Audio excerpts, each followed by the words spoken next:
Awesome.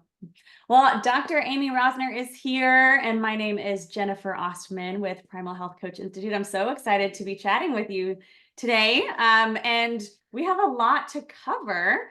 But before we do, as we're allowing people to kind of come in and join, I would love to hear in the chat, and I can post this too if you guys want to answer this question as you're coming in.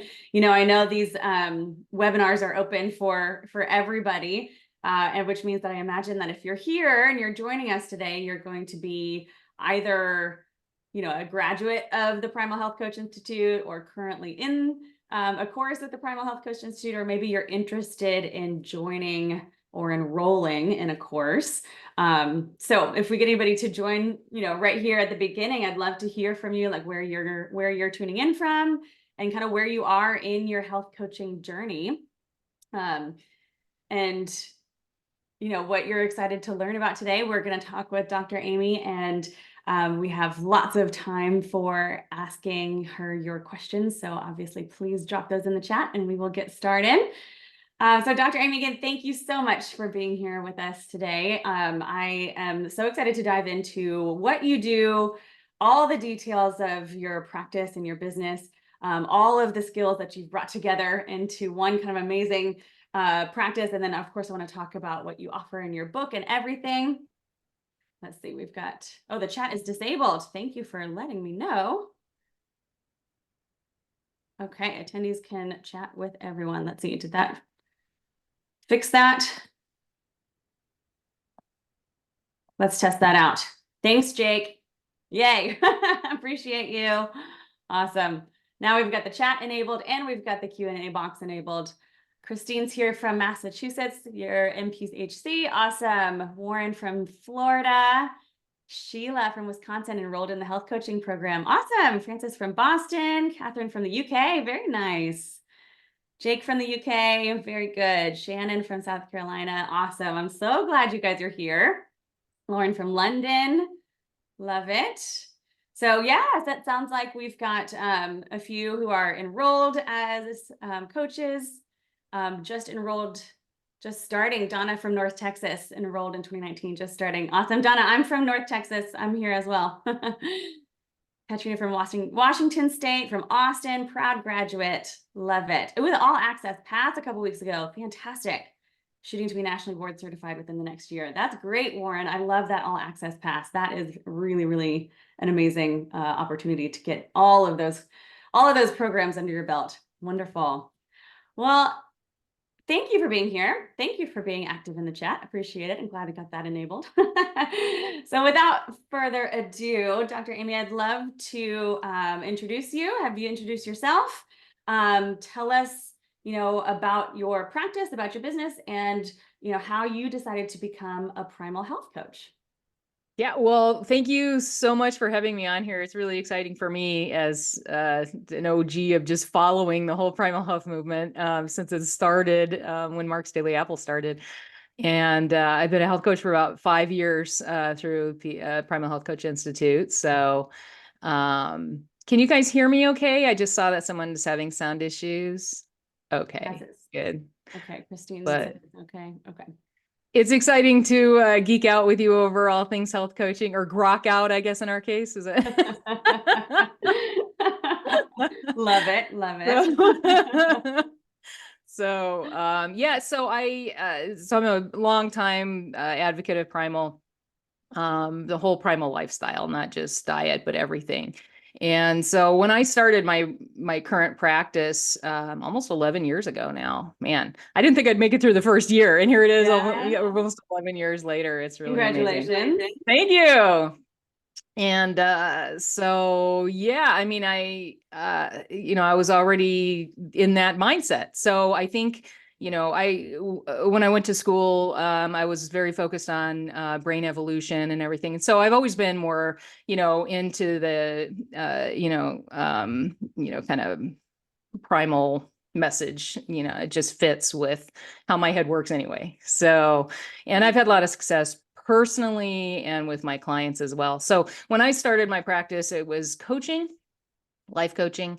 And I didn't do health coaching to start with because I'm one of those people that feels like I need to have some kind of certificate or degree or something in order to be credible, and just because kind of my business ethics here in Arizona, we can give nutritional information without licenses and stuff like that. But I want to have something backing me up so that I feel good about what I'm putting out there and my clients can feel good about it too, just building trust. So that's why I added that. But I started with life coaching and then I added hypnotherapy and NLP, neurolinguistic programming. And then I realized that people were coming to me with concerns that a primal diet and exercise program could really help with as well. And I wanted to be able to inform my clients of those things to decrease physical stress. So kind of a one-stop shop for stress reduction. And I've had amazing success with clients, and the primal part of it has been a big part. Wow. Okay, so let me rewind just a little bit. You said you started out as a life coach, and then hypnotherapy, and then NLP, and then it was a client that brought the kind of more of the diet and the primal, question to I you. had a client that Yeah. came in and she said that she wanted me to make her feel good about just drinking 5 shakes a day instead of eating actual food. And I thought, this is so wrong. And at that point, I was, totally into the whole primal thing.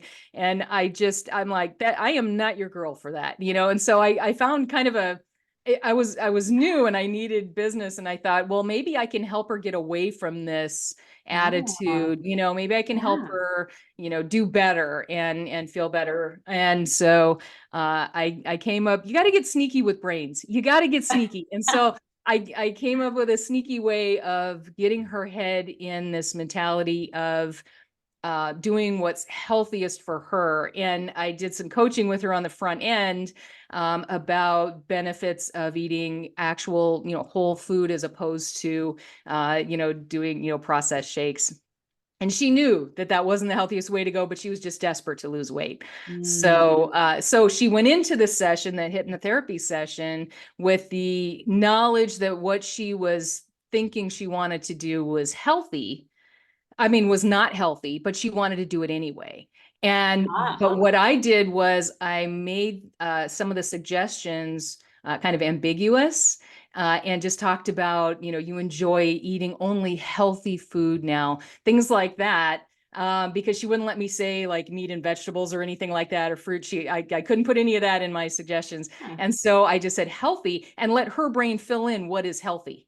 And Wow. that did not include shakes. And so the next time I saw her, she said that she gave up on the whole shake thing. She wasn't into it. And she was just eating like real food instead. Wow. And we wound up, she had a lot of success. But that was the first time that I thought, oh man, what do I do with this? And instead of just turning her away, how can I actually help turn this around for her?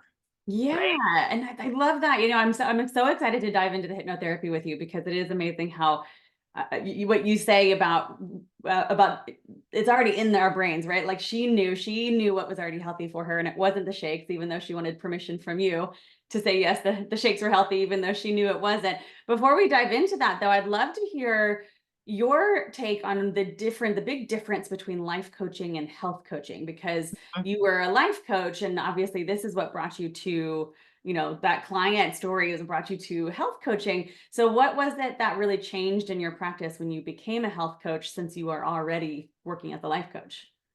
So to me, a health coach is someone who helps somebody determine what changes they should make to live a healthier life. So I am the Sherpa carrying your bags on my llama, and I have a map to wherever it is you want to go, and I help you get there, but you have to hike, right? Mm-hmm. That's the co-creative process, right? Mm-hmm. Mm-hmm. So that to me is health coaching.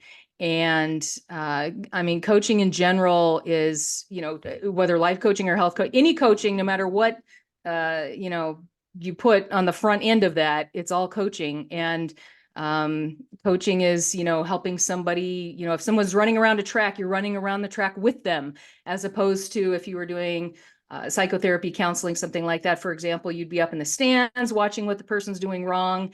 And those are symptoms, right? If they have enough things they're doing wrong, according to a diagnostic list, then they get that diagnostic label, right? That mental disorder or whatever you want to call it. And then according to their school of thought, they would try to fix you because you're broken.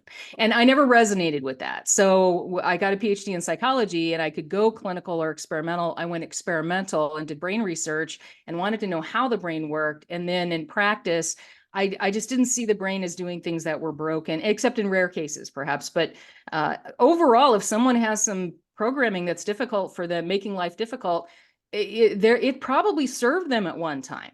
And it probably popped up when the brain was just, a real tacky little, only partially formed. Our brains aren't fully developed till we're in our 30s. So there's a lot of half-baked, programs that get going that seem like a good idea at the time, but wind up being not so great later on because, we're dealing with half-baked brains. So to me, it was a natural thing to move into more health because people forget the brain is part of the body. I mean, they're so siloed in medicine. You're either in mental health or you're in some type of physical health, right? And that's even more siloed. And so, cognition and emotion are subjective experiences of brain activity. And so anything that's going to change the brain is going to change how you're thinking and feeling, and vice versa. Your thoughts are things, and they make chemical changes in your brain, and they change your appetite, and they change your, digestion and all kinds of other things, your pain tolerance, everything. So what affects one affects the other. And so the more I realized that there were stressors that my clients were dealing with that were of a physical nature, so malnutrition or injury or some kind of chronic medical condition, whatever it may be, that is going to impact their mental health as well. So to me, if you're just focused on one or the other, you might be missing a big chunk of what you could actually help your client with. So I wanted to be able to be that one-stop shop for, reducing stress from all causes, because no matter where the stress comes from, it's going to impact you in all areas of your life. Absolutely. So yeah, that was just a natural extension. And I love what you just said, that one-stop shop. Now, what advice, and I want to back up a little bit, but I want to answer this question for me real quick. What advice do you have for, coaches, health coaches, primal health coaches who don't have the experience and the training that you do in the supporting of the mental health and the brain health? Would you recommend referring out? Would you recommend, how can we stay within our scope of practice and still be supportive of the person as a holistic being? Yeah, that's a great question. And I think that that's really relevant. And I think when you see people start down their journey in health coaching and they quit, or they're having a really hard time getting over some kind of a block to, get off of the carbs or to start exercising or whatever it may be. And we see that all the time. That can take a really, really long time to change. Unless you dig into the subconscious and change it. Now that sounds like you need some kind of special training or something. Not really. Because as soon as you get somebody into like a deep emotional state, if they start talking about something, coaching is about asking good questions, right? You ask good questions about, it sounds like you're having a challenge with this. How do you feel when you're thinking about exercising and then you decide not to and you stay home instead? How does that feel? Put yourself back in that situation. What does it feel like? What kind of emotions come to you? Well, disappointment and confusion and frustration. Okay, good. And can you feel it in your body? A lot of times they can feel it in their body, and that's a big stress response. And there are things that, right there, as soon as you're asking them those questions, they're digging into big, deep self-referential programming that they have. And that's my argument, and this is what my new book is about, is arguing that they're actually going into a hypnotic state at that point. And so you're not doing hypnotherapy formally, but you've got them in a hypnotic state Now, what are you going to do with them in that state? Because here's where you can make the big changes. And just knowing what you can do in that situation without doing any kind of formal protocols of, hypno or NLP or anything else, that's when you can really help those people make those changes. So I think Wow. So just know that there's a time that you can really dig in, get under the radar of that conscious mind, those barriers to change, and really, get some reprogramming going in some really simple ways. And I have, little protocols for like making an anchor just with putting your thumb and finger together and being able to anchor a good feeling onto something you dread doing. And then it's more doable. And it's like, okay, well, I'm just going to go for a walk then. Like, it's not a big deal like I thought it was, and just something little like that. And when you get a client over a block like that they've been trying so long to get over and they haven't been able to, and here it is, you're just doing this stupid little thing with putting their thumb and finger together. And now all of a sudden it feels okay. Man, you're doing magic with them. Like, they think you're just the thing, like you're going to be the one to help them. And then they're going to send, their peeps over to you. So that's beautiful and so empowering, because what I'm hearing as in layman's terms, I say layman's, but as someone who does not have anywhere near the training that you do, but I do have that, the Master Primal Health Coach to me was absolutely life-changing when it comes to coaching, because it instills in the coach that the client is the expert, right? So you don't have to, and I see this a lot with coaches that I work with, that they never feel like they have enough certifications, enough knowledge, enough power to make a difference, when in actuality, it really is holding space and allowing the client to lead their own way. I loved your Sherpa analogy, because I tell my clients, I'm there in the car with you. You're in the driver's seat, I'm in the passenger seat, and I have the map, but you're the one who's driving the car. And sometimes, if we've been working together for a while, I'll move myself to the back seat of the car and I'll be back there, and then I'm gonna hand you the map and you're up there, but I'm still back there. I can cheer you on, but you really are the driver of your own journey here. And so it sounds to me like I really love, again, that empowering coaches to be able to say, I'm holding space for you. I'm gonna open up. So tell me a little bit more about about hypnotherapy and what you do with that. I'm very new to that. I don't really fully understand it. So for those of us who are brand new to what this is, can you just kind of give us a quick overview of what it is involved? sure. And it's just a natural, hypnosis is just a natural state that your brain puts you in multiple times a day. So this thing, saying you don't believe in hypnosis is like saying you don't believe in gravity, like it happens whether you want it to or not. It's just a natural thing. And it's a particular kind of quality of processing. It's shifting over in my view, and I've theorized this, that it's a shifting over into more parallel processing that's utilizing a greater amount of brain activity. And that puts us in a place where these barriers or selection and filtering of information are at a lower level, and so more stuff can get in. And so if something's really important to us, then when we're in that state of processing, it's likely to pop into our awareness. Whereas if we're in this logical analytical state of processing, there's heavy influence of those selection and filtering mechanisms. And what's really important is not necessarily going to pop up. But that part of the brain that's in charge of that is going to try to come up with an explanation for why you're having a problem. And so it might, say, well, you're having a problem just, getting out of bed and going to the gym in the morning because you don't feel like, you'd be able to have enough time during your day. And so if you can just, figure out a way to reschedule things and have more time, then you'll be fine. And so then you go, okay, that makes a lot of sense. So I'm going to reschedule my day and I'm going to make sure I have plenty of time. And then you still don't do it. And then you get really frustrated because you're like, well, that should have worked, but it didn't. And as it turns out, that's not the problem at all. But that part of the brain, it doesn't know what the real problem is, but it's guessing and it's trying to help. Wow. But it's not giving the correct information. So when we listen to that little voice in our head, we're very likely not getting the right information to help ourselves. Wow. So we need to listen to the other part that's in charge, which doesn't talk. And that part communicates in images and emotions and body sensations.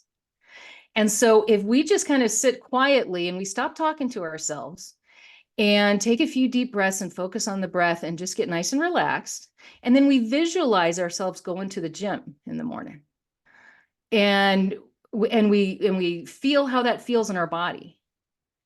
If we're feeling nice and relaxed and we visualize ourselves going to the gym and feeling good, that's really good programming to make that a reality. It's going to feel good, and our brain's going to say, the brain that doesn't talk is going to say, oh, it's morning. We can go to the gym and we can feel good.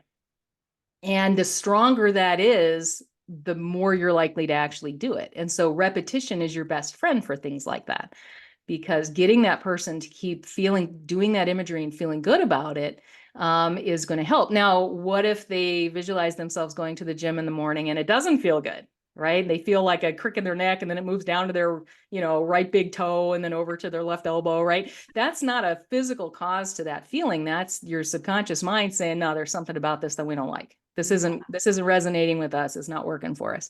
So change up the imagery a bit. Well, maybe instead of getting dressed, getting in the car, going to the gym, maybe you can do some body weight exercises at home instead. And when you visualize that, now all of a sudden, whatever that feeling was in your body goes away and you feel good and relaxed. There's the change that you can make so that you can do what you want to do in a way that your whole brain is going to be behind and help you do. That's amazing. So One thing that's what you, hypnosis is all about, is just tapping into that part of the brain where the changes are actually happening. wow, yeah. Oh, the way that you worded it right there at the beginning, I loved. The barrier is at a lower level, so more stuff can get in.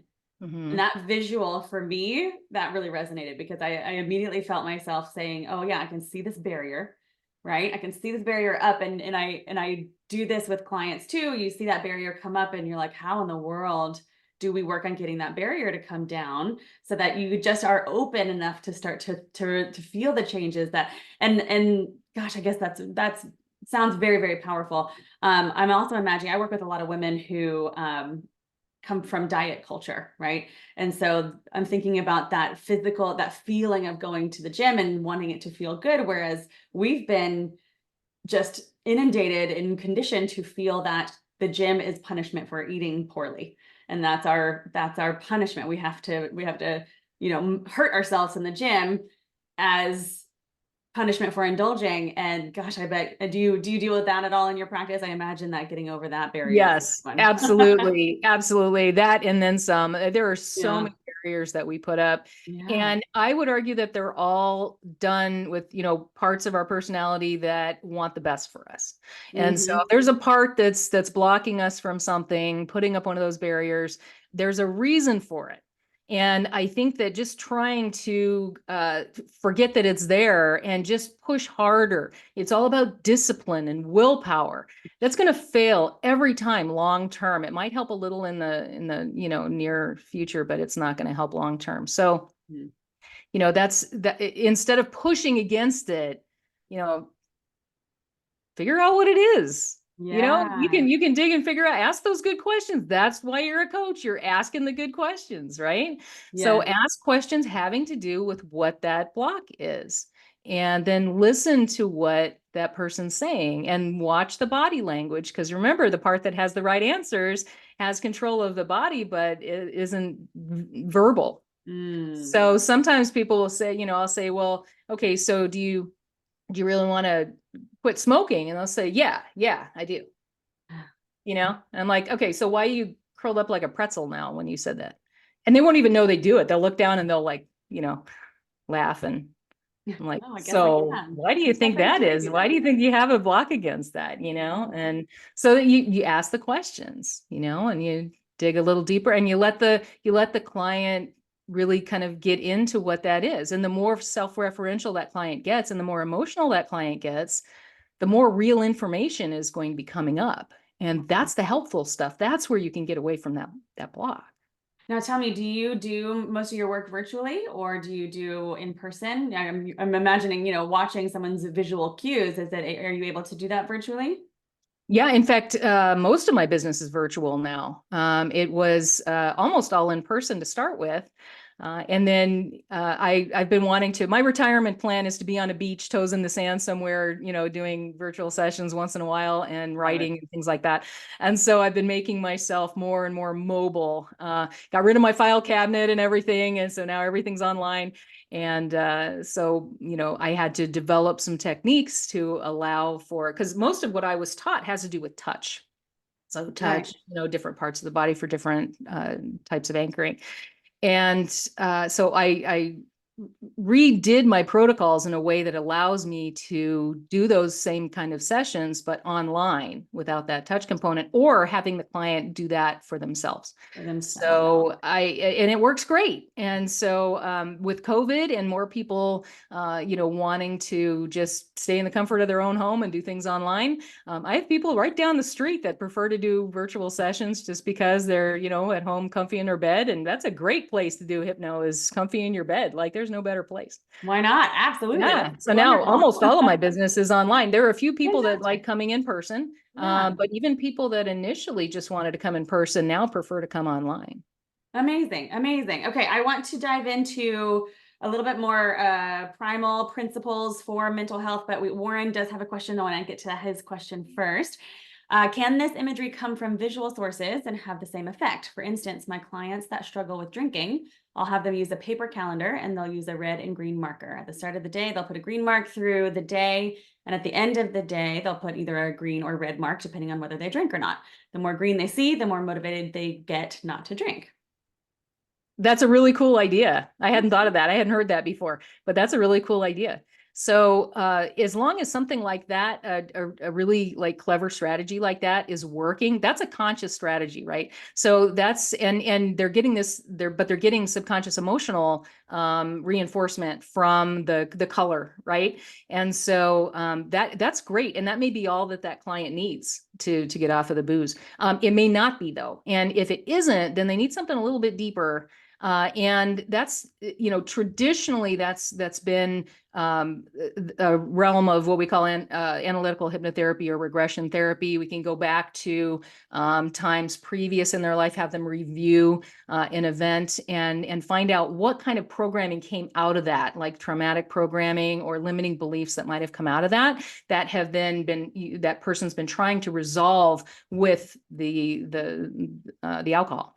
And but although just recently I've come up with my own approach to this, which I just kind of happened into, but it works really well, and having to do with cognitive dissonance, which is a very well-known psychological construct of two differing beliefs about the same thing cannot occur at the same time. You can't be both safe and unsafe in the same situation at the same time. So one of those has to change. And so I've been using that lately in a conversation. So we're not doing a formal hypnosis session, but they're in, a hypnotic state because they're in that deep self-referential and emotional state. And so I just take it from there and I make sure that I'm helping modulate their arousal level and then changing what we call affect. Hypnotherapy deals with a sense called introspection, which most people haven't heard of, which is a combination of affect and arousal. And so what we try to do is decrease the arousal level of a given situation and then increase the affect from negative to neutral or sometimes even positive. And so someone who went through a really bad trauma may actually be able to change their affect to one of empowerment, for example, a positive one, just within, 30 minutes of talking about this in a particular way and increasing cognitive dissonance at the particular times when they need to change programming. So there are ways that you can, without going into any deep hypnotherapy kind of protocols that you need a lot of training for. There are ways that you can just conversationally make those same kind of changes. And we've actually, in the very little time that I've been doing this, I got one of my clients off of alcohol immediately. And then she's actually one of my, what I call associate practitioners that works with me. She mentored under me and she's doing her own practice now. And she took that experience she had with me, and she had a client that could not stop using marijuana, but she wanted to get off of it. And that worked extremely well. Like she was around it for weeks and didn't want any, and she was great. She's still great. They're both off of those things after, Wow. 30 minutes. So it's amazing what you can do when when you've got somebody in that particular place. You can make a lot deeper changes than you might expect from, what we typically deal with in coaching. Absolutely. It sounds incredibly powerful. Warren says, so you're teaching them to change their state. Excuse me. They're already changing their state just by going into that deeper cause Mm. behind it. So nobody has to be taught to change their state. They're going to be changing it anyway, just because they're digging into that self-referential or deeper emotional information. Wow. Amazing. That's amazing. Okay. Oh, got it. Thanks. Good. You're Thanks. welcome, Warren. Great question. Great question. Nia's asking, do you recommend any training programs for hypnosis? I've read several books and practiced self-hypnosis, but would love some more formal training in this area. Thank you. Yeah, I mean, there are a lot of different programs, and they vary in quality in my mind, from one extreme to the other. But what I've found, I've been doing mentoring of hypnotherapists and NLPers and coaches for a while now. And I found that I'm doing a lot of remedial training, regardless of what program someone's taking. If they, take an online program that was 90% off on, Groupon or whatever, or if they go in person to what I think is the best training program, which is the one I went to, which is the Hypnotherapy Academy of America in New Mexico. I think that's the state of the art that we have, I mean, worldwide in this stuff. Regardless, I mean, I've made a lot of changes to what I learned there.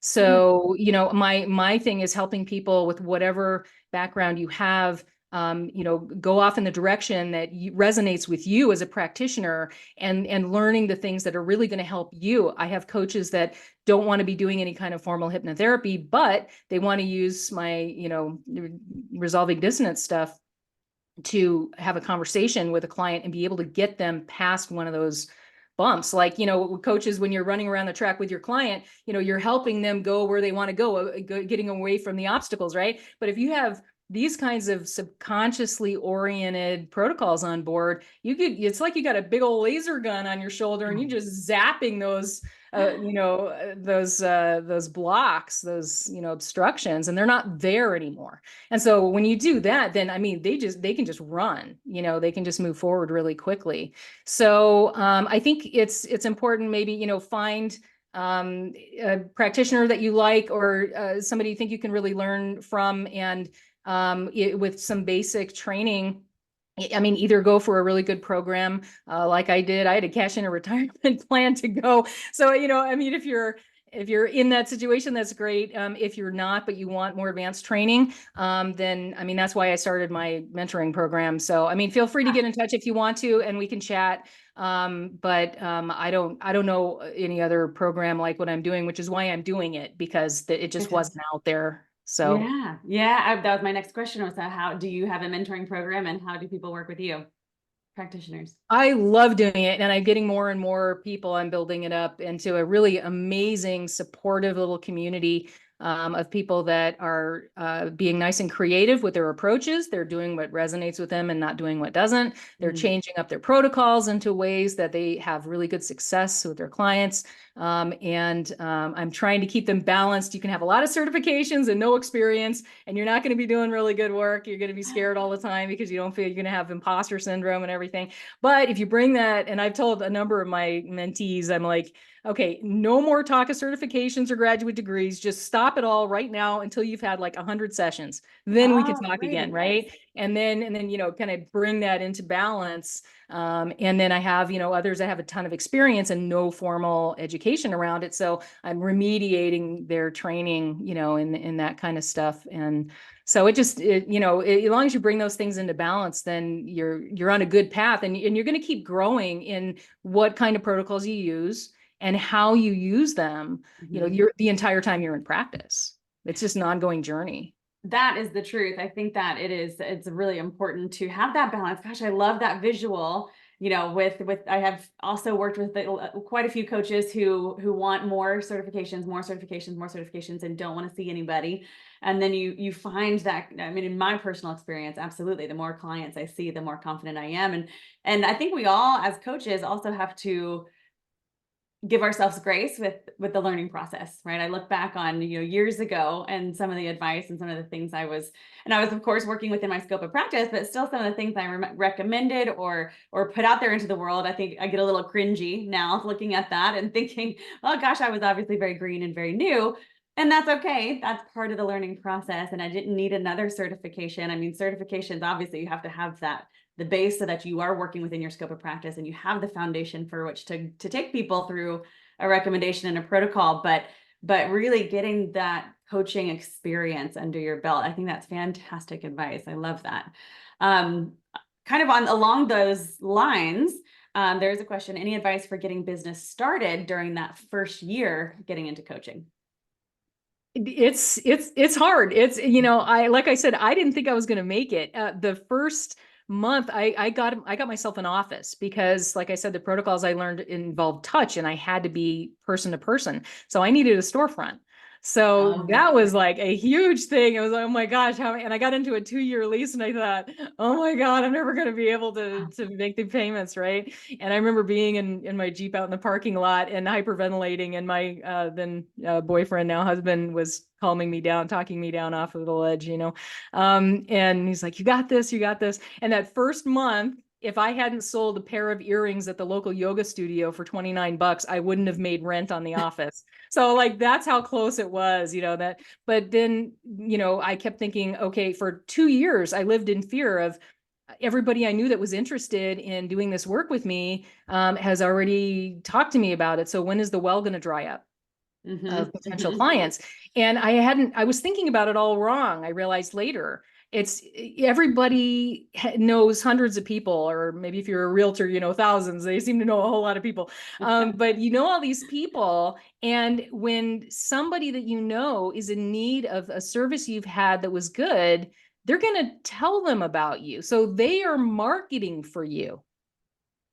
So instead of focusing on trying to get leads and follow up with people, which doesn't work for us because of that co-creative process, if they're not down for what you're doing, if they're not, wanting to put the effort in, you're not going to be able to make them. And that was a hard lesson in my first year. I was, trying to squeeze people in whenever they could come, like on a Sunday morning or something. And those were the people that I made exceptions for, just to try to get them in for sessions. Those are the ones that I had the least success with. And I realized I had to just set, what I wanted, my hours, my pricing, whatever it may be, and then put myself out there giving talks, giving information, give till it hurts. Just educate everybody at every possible opportunity. And that's when I had people come up asking me questions. And then they would schedule a consultation and we talk about things. And then they'd wind up, I never asked for the sale ever.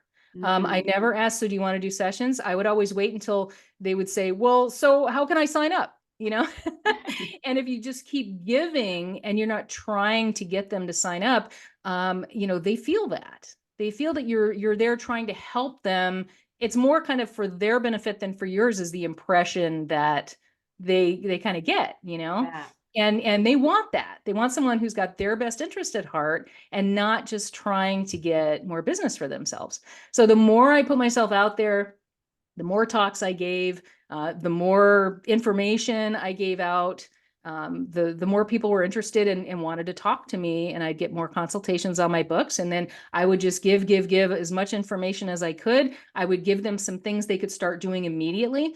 A lot of those had to do with dietary changes or, getting a little more activity or something. Help them, give them some little tidbits off the bat. And then they're like, oh, okay, this was a good idea. Like, I'm feeling a little better. Like, I want to work more with her. And then they send their people in when you're getting really good results for them. That is a beautiful, it is a simple but really powerful mindset shift, I believe, from a brand new coach to someone who has the confidence in their skills and ability to help. And that is that shift between, if I give away too much information, then I'm not going to have any left for when they actually pay me money. And I remember when that shift happens, because you feel protective. You're like, I'm a brand new coach. I don't know a lot. If I give it all away and then they pay me, what else can I give them? And then you start to practice and you start to practice and you start to see results for people. And you're like, oh, I do have a lot more. And I tell you, if you have a base of a Primal Health Coach, certification, and especially the Master Health Coach certification, then I will tell you that you are well equipped for all of that. You have so much information to give for free. And like you said, giving those quick wins, getting people actionable steps for free that they can start seeing that your advice, it really does make a big difference. And then being able to say, I still have more. You always will have more to give because you are guiding people through those behavior changes that they haven't been able to execute in the past. That's awesome. I love the talks. Do you now, when you're starting out, when you have advice for people starting out and giving talks, do you do that? Like, how would you break into giving public talks? So what I did was I got hooked up with a networking group just on the advice of somebody that I had just met at a Chamber of Commerce meeting. And that person said, oh, you need to go to this networking group. They're a lot of fun. And so it was, I think, 2 days later, and I went to that group and it was a lot of fun. And it wasn't a leads group. It wasn't expensive. It was just people that were independent business people that wanted to, have the support of other independent business people. And so it was a referral-based group. It wasn't a leads-based group. And that's an important distinction when it comes to networking groups. And so I started going to those meetings and I learned a lot about just putting myself out there as a business owner and even identifying as a business owner, because I had a problem with that. And was it BNI? Oh, Lauren, yeah, I did. I have gone to a few BNI meetings. It was not for me. That is a leads group. But if you're selling widgets or something, that can be an amazing group to be a part of. I've found that it is not so good for referral-based businesses like mine. So I don't do that. I don't pay for any advertising, nothing, like I don't do any of that stuff. I just started going to that one group and just making friends and having that support of other business owners and being able to support them eventually after I got the hang of it. And they were referring people to me. There was one person in that group that I started bartering with a couple of people in the group. One's husband came over and did our landscaping, which, is like awesome. Another one was a life coach, and I needed some work on identifying as a business owner. Because I was an academic my whole career, and it was the academics versus the administrators who ate their young. Yeah. Right? I had this bad impression of people who were business minded, and I had to get over that. And she really helped me with that. Resonates with a lot of us around here. Yeah, exactly. So that worked out really, and she wouldn't even wait until I had my recliner in my office. She's like, I don't care, you can come to my house. I just have to do this now. And about an hour before the session, the recliner got into my office. I'm like, okay, go to the office. Now I'm ready. But then she's talking to everybody about it. Awesome. And so I heard from a couple different people, hey, if you go to one of those meetings and you see a couple people in a little tiny group, on in a corner somewhere whispering, they're probably talking about you. Because they don't want people knowing what they're coming in for, but they want to let other people know about the success they had with me. And that's just when I was getting started. So they always need presenters at their meetings, and this place had several different chapters. And anytime a chapter would put out there that they were looking for a presenter, I would always be the first one saying, yep, I'll do it. And so it was just a free way to educate people in the group and get to know them more. And that group built my business. It literally built my business. That's amazing. Consistency and patience. And, it is definitely something it moves slowly. So patience is very important. From the IT industry, actually, I was working in the IT industry, which is extremely fast paced, and doing coaching there, process efficiency coaching. And then I came into my own business, which moves at a snail's pace. And it took some, I had a hard time getting over that. So it's readjusting of expectations. Extremely important. Yeah. Right. Awesome. Well, I love that we got into the business conversation, but I do want to circle back to one thing that we haven't discussed yet, which I really want to dig into, which is primal, and you mentioned keto principles for mental health. I think that we can kind of bring this all together. and talk about, yeah, talk about how you bring and how you blend those primal health principles into the therapeutic modalities that you practice. Yeah, so I found early on that I mean, I had success with those approaches to my health, both physical and mental, and I was having success with my clients the more I discuss these things with them. And even carnivore, I've had some amazing success. Anyone who comes in with an anxiety-based issue that they've been diagnosed as, having anxiety, or they feel is an anxious kind of thing. That's a diagnostic term, so I don't, use that as, okay, so someone with anxiety is here and I need to do this. I don't treat, or like any other coach. But if someone's like all nervous or upset about stuff, then one of the things that I would start telling them is, there's been some success with these kinds of dietary approaches, and you might want to, and then getting some exercise. Someone comes in with depression, for example, like exercise does better than any drug that we know. So that's going to be one of the first questions I ask them is, what is your exercise like? And so when that happens, when I start bringing in those principles, and I'll say, because they come in seeing Amy Rosner, clinical hypnotherapist and master hypnotic coach. And then I start talking about diet with them. Mhm. And they're kind of like, okay, wait a minute. I didn't come in here for this. So I'll be like, look, I'm just giving you some tools that you can use that help with physical stress to change how your emotional and cognitive well-being is going, and there's good research behind these things. I can give you references for these things. You can read for yourself and see what you think, and if you want to apply any of these things, here are like 2 or 3 things you can start doing right now that are in line with that could give you the biggest initial wins, and then just see how you feel. I had one client who had arthritis so bad that she hadn't been able to wash her hair in 5 years because she couldn't reach it. She was like this and she couldn't reach her hair. And when we were talking in the consultation, which was extended to like an hour and a half, it's usually 30 minutes, but I didn't have anybody and I was having fun talking, and I'll just talk. And I got the feeling that she might have an oxalate problem. Mm. And so I said, you might want to try something and just kind of see how you feel. I said, are you eating like, spinach or, harsh, green vegetables? She said, oh yeah, every day I make a shake with almond milk. The 2 biggest sources of oxalate right there. Almond milk and And spinach. colostrum and some other stuff. And so I said, just give it a try and see how you feel, but you might want to, ditch the spinach. And she was also using Swiss chard.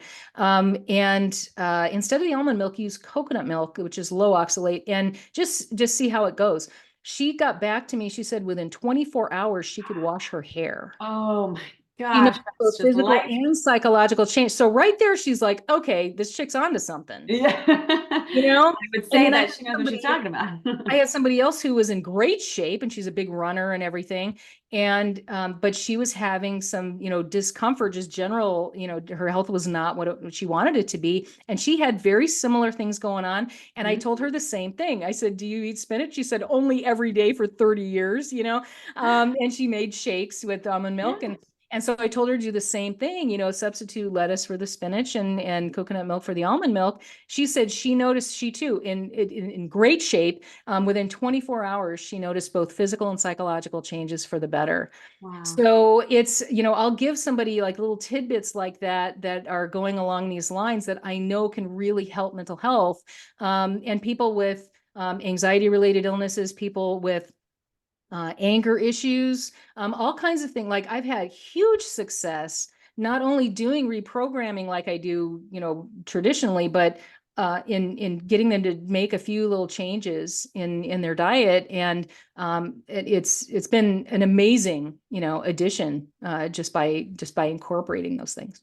Yeah, one thing that I want to hone in on that you said, which I really love, is that you said, why don't you try this and see how it feels? Why don't you give this a try, see how it feels? Because I imagine how frustrated that person who said, I have been eating spinach only every day for the past 30 years must be when they realize that this incredibly healthy habit that they have is actually hindering their progress and is actually detrimental because of this, because of oxalates, right? And how would she know that, right? There's no way for her to know that.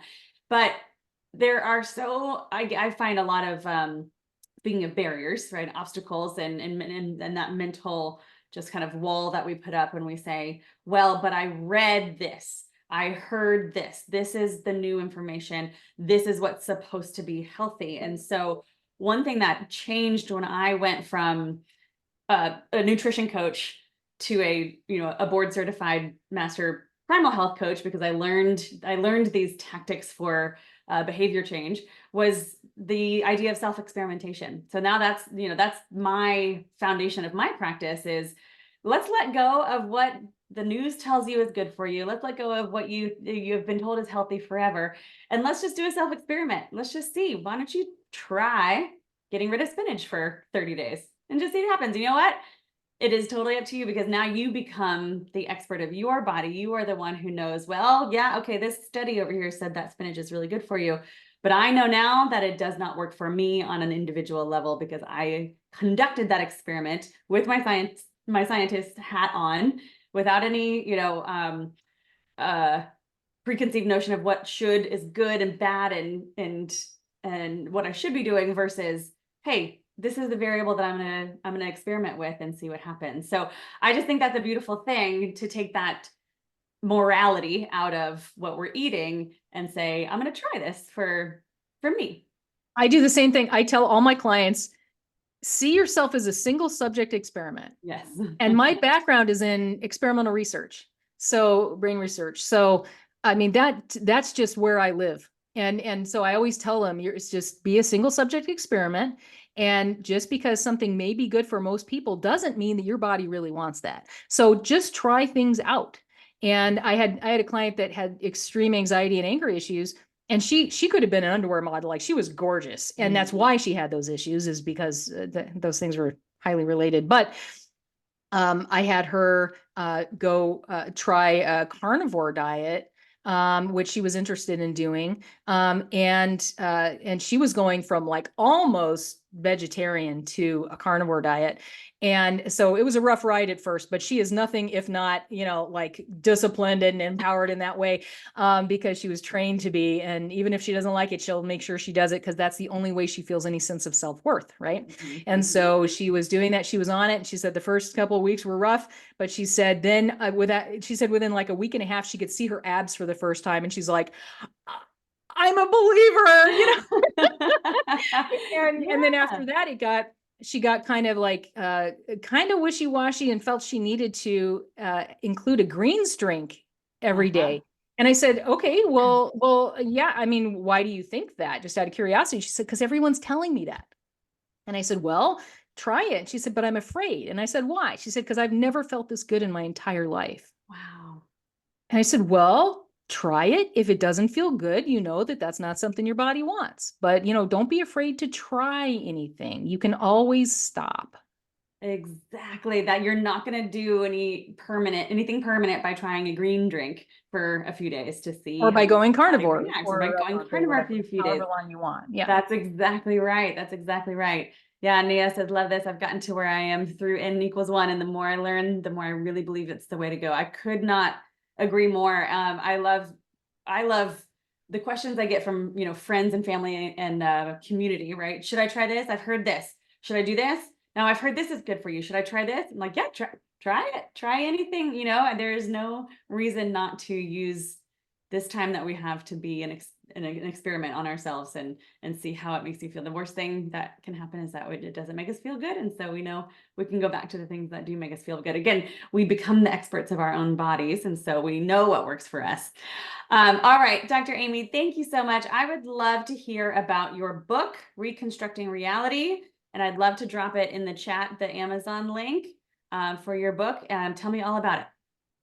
Awesome. So, yeah, this is like 30 years in the making, and I finally got it out. And I feel like the work, like I said, I'm a brain scientist by training and experimental. And so, coming from that, there are a lot of concessions you have to make that, you're not really going to be seeing some of how the brain works And I feel like getting into what I'm doing now has given me a greater understanding of really how the brain works. And it's not in its entirety because we're a long way from that, but a lot more than I would otherwise have. And oh, thanks. Yeah, that's the link. Thanks, Jennifer. So I take my experience in brain research and in what I'm doing now and theorize what's going on in the brain when we're in these more self-referential, kind of states and hypnotic state, and how that makes changes in the brain. And we know with more modern research that really the brain is reconstructing everything. So if we bring up a memory, it's not like bringing up an image on your computer. You're reconstructing that every time. And that's how the fish you caught when you were 6 got this big over 40 years because you kept retelling the story and the fish got bigger and bigger. The same is true for negative emotional information. That can grow bigger and bigger over the years. Something that wasn't a big deal early on becomes a big deal as you keep retelling it. And so the whole brain works that way by reconstruction. So you're reconstructing your concepts, including your concept of self, reconstructing the events from your past. And it's pretty awesome because these techniques that I use tap right into that. It's about just that tapping into that reconstructive process so that you're actually changing what those are in a way that's really quick and easy. So the negative emotion from that was programmed in from an event long ago can instantly be reprogrammed out of that, out of that construct, out of that event. And so that's just not there anymore. Just delete. You just delete it, right? So, and it sounds simple and it sounds like it couldn't possibly be that easy, but it's amazing how often, we got 90 something success rate in hypno for getting over issues, because it's just in just a few sessions, because we're tapping into the way the brain actually works. So the more you get into that mode and that way of thinking, the greater success you can have with your clients, because that's where the changes are being made. Right. Oh, So this is the book about that. And there are a lot of case studies in there as well, showing what the possibilities are. It's not just for quitting smoking or losing weight or whatever. It's about changing your sense of self and self-worth and moving forward with your life, getting past trauma and all kinds of things that you might not expect. So anyway, I hope you enjoy the book. yes, it looks like it was a labor of love for me. It was amazing to write and accumulate all these really cool stories and everything and be able to tell them again. So. Well, Dr. Amy, you are clearly very passionate and very skilled at what you do. And so I'm excited to read your book. It looks like Nia got it as well. She's excited. Oh, I hope you enjoy it. To read it too. Yeah, Christine, thank you. Thank you all for being here. I am also going to drop a link in the chat for the Primal Health Coach Institute coaching program. If you are interested in becoming a health coach, we are offering a special promo. You can jump on with our admissions director or jump on a call with our admissions team if you're interested in becoming a Primal Health Coach, which again, thank you, Dr. Amy, for talking about how you incorporated all of your primal knowledge. I know that you said before we got on the call that you've been following Mark's Daily Apple since the very beginning. So this is something that you have been really incorporating into your practice for a long time. And it's just a really wonderful, again, tool to use, foundation to put in. I've got a couple of different certifications, but Primal has been absolutely foundational to what I do as a coach. So yeah, if you're interested in becoming a coach, definitely jump on with one of our admissions team. And if there's anything else that we didn't cover, does anybody have a question or anything else that we wanted to cover before we go? Thank you guys so much. Awesome. You're very welcome. Thank you, Dr. Amy, for joining. Oh, Lucy. Oh, thanks for having me. And thanks everybody for turning out. Yeah. And I just have to second that.